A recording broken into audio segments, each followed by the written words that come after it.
Personne n'a oublié les visages de Jade et Joy Hallyday aux abords de l'église de la Madeleine à Paris le 9 décembre 2017. Ce jour-là, les filles que Johnny Hallyday a eues avec Laetitia fixent le cercueil blanc de leur père disparu 4 jours plus tôt, emporté par la maladie. Des images poignantes et bouleversantes sur lesquelles Jade et Joy ont accepté de revenir dans les pages de Paris Match. Une partie de cet entretien a été mise en ligne ce mercredi soir. Dans une interview exceptionnelle, la première qu'elles accordent avant leur passage dans l'émission 7 à 8 ce dimanche 10 décembre, Jade et Joy ont remonté le film des dernières années passées sans leur père, débuté par les obsèques suivies par des millions de personnes. Ce moment très douloureux, elles l'ont aussi vécu avec David et Laura à leur côté. Mais cette image d'unité a vite volé en éclats. Quelques jours après l'enterrement à Saint-Barth, une dispute autour de l'héritage éclate. Une querelle au cœur de laquelle Jade et Joy se sont retrouvées bien malgré elles et qui ont coupé les liens qu'elles pensaient avoir avec David et Laura.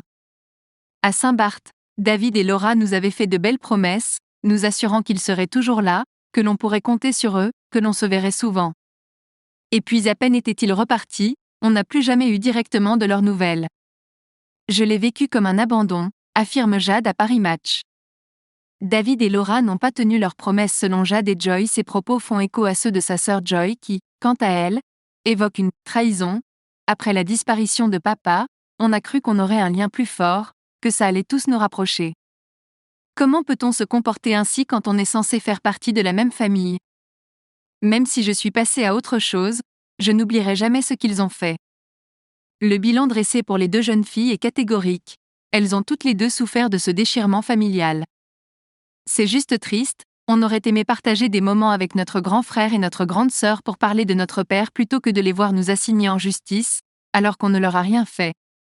Et puis il y a toutes ces histoires qu'ils ont racontées sur nous, tous leurs mensonges à propos de notre mère, prétendant qu'elle les empêchait de voir papa, alors qu'au contraire, elle a tellement essayé de reconstruire et de rapprocher cette famille déjà un peu déchirée.